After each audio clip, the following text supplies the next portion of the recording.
الام الاعلاميه شيماء جمال ست مزعجه جدا، وكل شويه تطلع في البرامج، وده احنا هتخلينا نتعاطف مع فراج بسبب اللي انت بتعمليه. يا جماعه حطوا نفسكم مكان الام دي.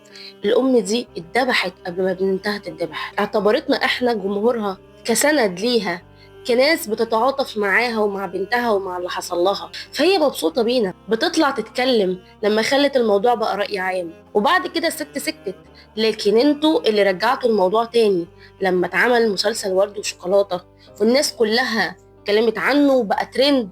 فالطبيعي جدا انه انتوا كده رجعتوا الجرح تاني، رجعتوا لها الوجع تاني من الاول.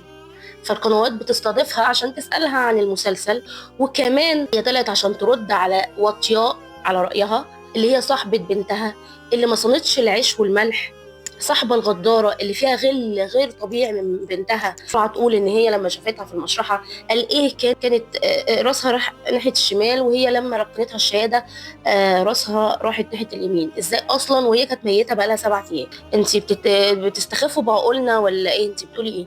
وقلعتيها ضوافرها، قلعتيها ضوافرها ايه؟ ده كفايه بس ميه النار اللي اتدلقت عليها. وعماله تقولي اصل هي طمعت في ايه؟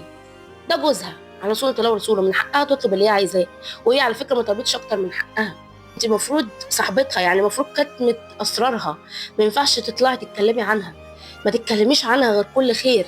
اطلعي قولي المواقف الحلوه اللي حصلت، اطلعي اتكلمي عن الجانب الكويس من صاحبتك، او اطلعي قدمي محتوى ليكي، ما تتلزقيش فيها، ما تتلزقيش عشان تتشهري اكتر على قفاها، وهي اصلا هي كانت عايشه، هي بعدت عنك.